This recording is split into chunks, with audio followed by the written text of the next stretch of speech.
सब लोग इसी रास्ते पे आगे चलेंगे। तो आप सब लोग मिलकर हमारा साथ दीजिए, सहयोग कीजिए। तमाम जाति धर्म के लोग आज इस कार्यक्रम में आप उपस्थित हैं। मैं सब लोगों से कहना चाहता हूँ, और जो लोग नहीं भी उपस्थित हैं, आपके माध्यम से मैं इस जिला के तमाम लोगों से, तमाम जिला वासियों से आग्रह करना चाहता हूँ कि आप सब लोग मिलकर साथ दीजिए, सहयोग कीजिए और एनडीए गठबंधन के उम्मीदवार को भारी मतों से जिताकर भेजने का काम कीजिए, ताकि नरेंद्र मोदी जी भारत के प्रधानमंत्री बन पाए। और नरेंद्र मोदी जी भारत के प्रधानमंत्री बनेंगे, इसमें अब कोई कन्फ्यूजन भी बहुत नहीं है, बहुत कन्फ्यूजन नहीं है। निश्चित रूप से बनेंगे। तो उस समय जिन मुद्दों की चर्चा हम कर रहे हैं, हमारी पार्टी इन मुद्दों को लेकर उस समय भी आपकी आवाज को वहां तक पहुंचाने का काम करेगी। हम आपसे वादा करते हैं, तो इसके लिए ताकत हमको चाहिए, ताकत चाहिए। पूरा भरोसा है, आप सब लोगों के ऊपर विश्वास है कि सब लोग मिलकर ताकत जरूर दीजिएगा और आगे आने वाला दिन पूरे बिहार के लिए अच्छा होगा, देश के लिए अच्छा होगा, सबके लिए अच्छा होगा। अंत में जिन साथी मित्र ने इस कार्यक्रम का आयोजन किया, दिन रात मेहनत की है, बहुत सारे लोग जिनको मैं व्यक्तिगत रूप से देख रहा हूँ, सब लोगों ने मेहनत की है। तो आप सब लोगों की मेहनत का परिणाम है इतना अच्छा कार्यक्रम हो गया। तो आप सभी लोगों का भी बहुत बहुत धन्यवाद, और जो लोग इस कार्यक्रम में आए उनके प्रति भी बहुत बहुत आभार। इन्हीं शब्दों के साथ आप सभी का धन्यवाद। मैं अपनी बात समाप्त करता हूँ। धन्यवाद।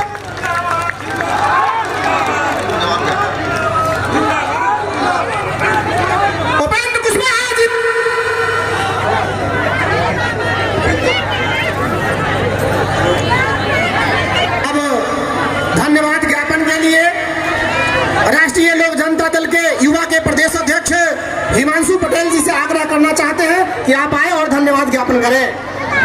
आप सभी यहाँ उपस्थित राष्ट्रीय लोक जनता दल के राष्ट्रीय अध्यक्ष, आपके अरमानों के नेता, बिहार के भविष्य श्री उपेंद्र कुशवाहा जी, मंच पर उपस्थित तमाम नेतागण, और आप सीतामढ़ी जिला, खास करके सीतामढ़ी लोकसभा के विभिन्न प्रखंड के विभिन्न पंचायतों से उपेंद्र कुशवाहा जी के चाहने वाले लोगों, मैं दिल की गहराइयों से आपको स्वागत करता हूं। उपेंद्र कुशवाहा जी को राजनीति में जब जब पुनर्मीन की आवश्यकता हुई है, आपने चढ़ बढ़कर उनको ताकत देने का काम किया है। ये नेता भी अभी आपके सामने बात को रखे, तो आगे भी इसी उम्मीद के साथ आपको बहुत बहुत धन्यवाद। उपेंद्र कुशवाहा को जब राजनीतिक ताकत देने की जरूरत आएगा, तो सीतामढ़ी से चल बढ़ के आप लोग उनको राजनीतिक ताकत दे रहे हैं। और मांगने आए, आप सब लोगों से आग्रह करने आए। जब जब जरूरत पड़ी है आपने ताकत देने का काम किया, जब जब जरूरत पड़ी है आपने ताकत देने का काम किया।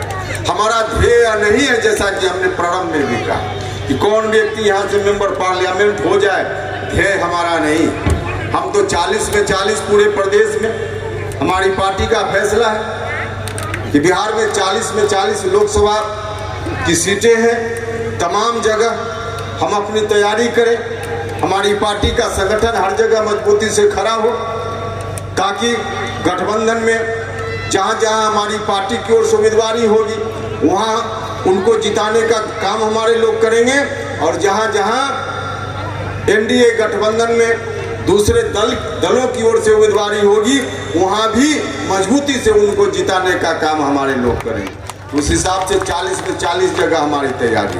हम वैसे लोगों में नहीं, हमको मिला तो ठीक और नहीं मिला तो पहाड़ टूट गया। अरे भैया, प्रधानमंत्री बनाना है नरेंद्र मोदी जी को, तो यहाँ एनडीए गठबंधन में किसी पार्टी का उम्मीदवार होगा वह जीत कर जाएगा। कुल मिला जुला कर पूरे बिहार में 40 में 40 जीत कर जाएगा, तभी तो नरेंद्र मोदी जी भारत के प्रधानमंत्री बनेंगे। इसलिए कुछ लोग हमारे बीच के भी नौजवान फेसबुक के माध्यम से, सोशल मीडिया के माध्यम से अनाप शनाप लिखते रहते हैं। भैया, अनाप शनाप मत लिखो। अनाप शनाप लिखोगे तो देर सवेर तुम्हारा भी नुकसान होगा, समाज का नुकसान होगा, सबका नुकसान होगा। ऐसे नहीं राजनीति होती है। राजनीति में सबको ले चलना पड़ता है, ले चलना चाहिए। अगर सबको ले चलने की सलाहियत जिसमें नहीं हो, उसको राजनीति में नहीं रहना चाहिए। अपने स्वार्थ से ऊपर उठने की सलाहियत जिसमें नहीं हो, उसको राजनीति में नहीं रहना चाहिए। हाँ, जो लोग हैं, व्यक्तिगत महत्वाकांक्षा भी होती है, रहनी चाहिए व्यक्तिगत महत्वाकांक्षा, लेकिन जहाँ चुनाव करना हो, चुनना हो कि व्यक्तिगत महत्वाकांक्षा और समाज की इच्छा आकांक्षा दोनों में जब टकराव हो तो समाज की इच्छा आकांक्षा को ऊपर रखना चाहिए, व्यक्तिगत महत्वाकांक्षा को पीछे रखना चाहिए। इसी मकसद से, इसी तरह से राजनीति होती है, और तभी ऐसा होगा, तभी जाकर आपका भी कल्याण होगा, समाज का कल्याण होगा, राज्य का कल्याण होगा, देश का कल्याण होगा, तब जाकर अच्छा समाज बनेगा, तब जाकर अच्छा समाज बनेगा। तो आज की तारीख में इसी मिशन को लेकर हमारी पार्टी आगे चल रही है। समाज के तमाम जाति धर्म के लोगों को जोड़ते हुए आगे बढ़ना है, और जो न्याय से वंचित लोग हैं, जो लोग भी, उनको कैसे न्याय मिले, सत्ता में उचित भागीदारी उन तमाम लोगों को कैसे मिले, इस बात के लिए वहाँ नहीं बनता है जज इन वर्गों से। क्यों नहीं बनता?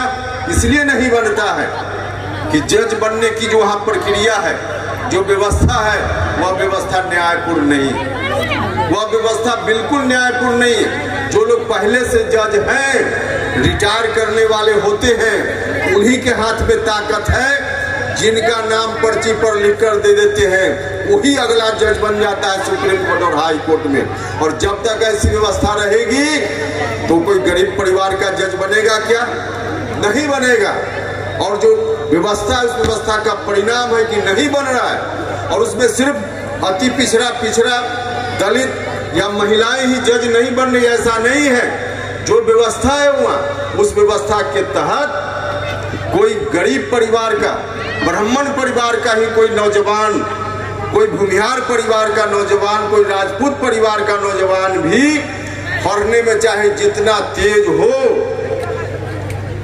अगर गरीब परिवार से आता है, कोई पहुंच नहीं है उसकी, पैरवी नहीं है उसकी, तो वह भी सुप्रीम कोर्ट और हाई कोर्ट में जज नहीं बन सकता है। आज यही व्यवस्था है, और इसी का परिणाम है कि देश भर में सिर्फ 300 साढ़े 300 परिवार के लोग ही अधिकांशतः सुप्रीम कोर्ट और हाई कोर्ट में जज बन रहे हैं। हमने इस व्यवस्था के खिलाफ उस वक्त भी आवाज उठाने का काम किया था, और याद होगा 2018 में हमारे प्रधानमंत्री जी का ध्यान उस पर गया था, और भारत की सरकार ने निर्णय लिया, उस व्यवस्था में परिवर्तन आवश्यक है। परिवर्तन उस वक्त पार्लियामेंट से किया भी गया, लेकिन इतनी बड़ी संस्था है सुप्रीम कोर्ट, इतनी ताकतवर संस्था है कि कई बार भारत सरकार के निर्णय को भी बदल देती, और बदल दिया। पार्लियामेंट से पारित हुआ, भारत की सरकार ने हमारे प्रधानमंत्री जी के नेतृत्व में कुछ नई व्यवस्था लाई सुप्रीम कोर्ट और हाई कोर्ट में जज बनाने की, लेकिन सुप्रीम कोर्ट में बैठे हुए जज साहब ने एक कलम से खारिज कर दिया और कहा कि हम इसको नहीं मानते। अब समझिए कितनी बड़ी संस्था है, भारत सरकार के निर्णय को भी पलटने की ताकत उसके पास है, संविधान ने उनको दिया है। इतनी बड़ी जो संस्था है, उस संस्था में जब तक दलित परिवार का व्यक्ति जज नहीं बन रहा है, जब तक अति पिछड़ा परिवार का जज नहीं बन रहा है, जब तक महिलाएं जज नहीं बन रही, जब तक गरीब किसी जात का हो जज नहीं बन रहा है, तब तक यह व्यवस्था अन्यायपूर्ण है कि नहीं है अन्यायपूर्ण, तब तक पूरे तौर पे अन्यायपूर्ण है। और हम उस वक्त भी इस मांग को उठाते थे, और आगे आने वाले दिनों में बिहार में जितनी ताकत उपेंद्र कुशवाहा को मिलेगी, किसी भी रूप में इन सवालों को लेकर उपेंद्र कुशवाहा हमेशा मजबूती से आगे भी सवाल उठाता रहेगा। हम आपको बताना है, इन तमाम मुद्दों को लेकर आगे बढ़ने का काम करना है।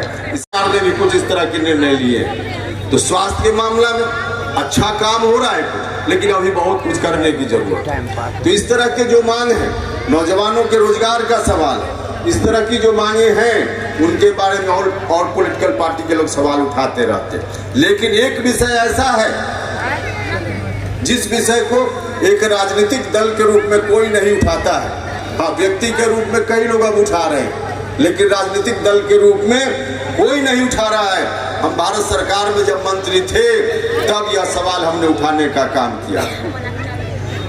जो गरीब लोगों की भागीदारी का मामला, सत्ता में भागीदारी का मामला, सत्ता में भागीदारी का मतलब सिर्फ एमएलए एमपी बनना नहीं होता है। सत्ता का और भी कई अंग है, और सत्ता का जो अंग है उसमें आज की तारीख में सबसे महत्वपूर्ण अंग है और वह है न्यायपालिका।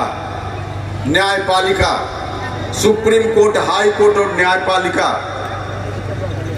आज की तारीख में तमाम जगह धीरे धीरे भागीदारी समाज के सब वर्ग की हो रही है, क्योंकि चाहे भारत की सरकार हो या राज्यों की सरकार हो, सब लोगों ने अपने अपने हिसाब से कुछ ना कुछ निर्णय लिए और उन निर्णयों का परिणाम है कि हर जगह तो भागीदारी हो रही है। न्यायपालिका में नीचे के स्तर पे तो भागीदारी हो रही है, जहां तक राज्य सरकार का जुरिस्डिक्शन है वहां भागीदारी हो रही है। लोग बन रहे हैं, जज बन रहे हैं। जिला स्तर के जो न्यायालय हैं, उसके नीचे के जो न्यायालय हैं, उसमें तो लोग जज बन रहे हैं, लेकिन हाई कोर्ट और सुप्रीम कोर्ट जो न्यायपालिका में सबसे बड़ी संस्था है, कोई गरीब आदमी जिसके साथ अन्याय हो रहा हो वह न्यायालय का दरवाजा खटखटाता है। पहले निचली अदालत में जाता है, वहां से अगर न्याय नहीं मिला तो उसके बाद ऊपर की अदालत में जाता है,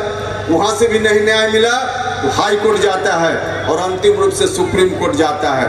यही न्याय की प्रक्रिया है हमारे। नीचे से चाहे आप किसी भी तरह से न्याय हासिल कर भी लीजिए, लेकिन हाई कोर्ट और सुप्रीम कोर्ट जाते जाते आपको न्याय मिल ही जाएगा, गरीब लोगों को न्याय मिल ही जाएगा। इस बात की कोई गारंटी नहीं, इस बात की कोई गारंटी नहीं। और रोज हम लोग देखते रहते हैं। और ऐसा इसलिए है, ऐसा इसलिए है खास करके जो वंचित समाज के लोग हैं, जो दलित समाज के लोग हैं, जो पिछड़ा अति पिछड़ा समाज के लोग हैं, महिलाएं हैं, हाई कोर्ट और सुप्रीम कोर्ट में अपवाद के लिए कभी कभी इन वर्गों से कोई जज बन जाता है। एक आध अति पिछड़ा समाज का, पिछड़ा समाज का, दलित समाज का, महादलित समाज का, महिलाएं, एक आध कभी कभी हाई कोर्ट और सुप्रीम कोर्ट में जज बनता है। तो सब दिया, लेकिन साथ ही साथ यह भी कहा, साथ ही साथ यह भी कहा कि पात्रता परीक्षा में जो शिक्षक जो फेल कर जाएंगे उनको भी सरकार उनकी नौकरी को समाप्त नहीं करे, उनको भी सरकार बर्खास्त नहीं करे, क्योंकि उनका भी परिवार है। और वैसे लोग सरकार की प्रक्रिया के कारण वहां गए हैं, खुद से नहीं चले गए, उनका परिवार है। हाँ, ठीक है कि उनके रहते शिक्षा की गुणवत्ता प्रभावित हो रही है, तो उनको वहां नहीं रहना चाहिए।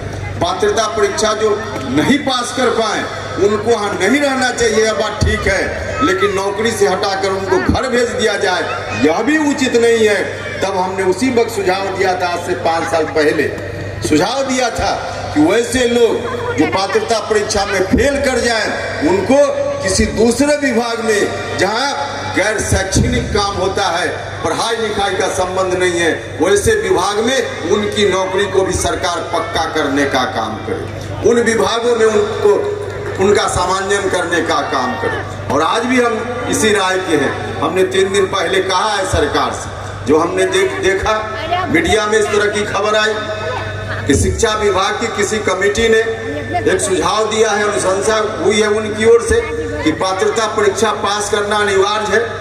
जो पास करेंगे उनकी नौकरी राज्यकर्मी के रूप में हो जाएगी, और जो पास नहीं करेंगे उनको उनकी नौकरी समाप्त कर दी जाएगी। नौकरी समाप्त करने का निर्णय गलत निर्णय हो जाएगा। हम आदरणीय मुख्यमंत्री जी से आग्रह करना चाहते, नौकरी समाप्त करने का निर्णय गलत निर्णय हो जाएगा, उनको ही रखा जाए यह भी निर्णय गलत होगा, क्योंकि बच्चों की पढ़ाई लिखाई तो प्रभावित होगी ही। और बच्चा कौन है? आपके हमारे घर का बच्चा है, गरीब घर का बच्चा है, उनकी शिक्षा भी ठीक ठाक होनी चाहिए। लेकिन अगर कोई पात्रता परीक्षा पास नहीं करता है, उनकी नौकरी समाप्त करने का फैसला यदि होता है, तो यह भी अन्यायपूर्ण कदम हो जाएगा। उनकी नौकरी भी समाप्त नहीं होनी चाहिए, दूसरे विभाग में उनका भी सामान्यन होना चाहिए। हमने उस वक्त भी कहा था और आज भी हम इस मांग पर अडिग हैं, मांग पर अडिग हैं। हम चाहते हैं हर तरह से शिक्षा में सुधार हो। आगे आने वाले दिन जितनी ताकत बिहार के लोग हमको देंगे, जिस रूप में भी देंगे, शिक्षा में सुधार हमारी सबसे पहली प्राथमिकता हो, सबसे पहली प्राथमिकता हो। भाई और मित्रों, हम भारत सरकार में मंत्री होते हुए भी एक आध सवाल और उठाते थे, एक आध सवाल और उठाते थे। बहुत सारे सवाल हैं और पॉलिटिकल पार्टी के लोग उठाते रहते हैं। नौजवानों के रोजगार का सवाल, स्वास्थ्य का सवाल है, गरीब लोगों के स्वास्थ्य का सवाल है, इलाज का सवाल। भारत सरकार ने भी कई निर्णय लिए हैं स्वास्थ्य के लिए। आज प्रधानमंत्री आयुष्मान।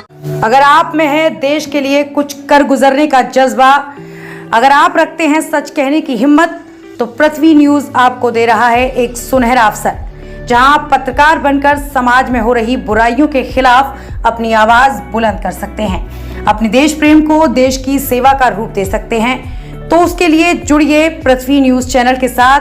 अधिक जानकारी के लिए दिए गए नंबर पर संपर्क करें 7033179142 पर।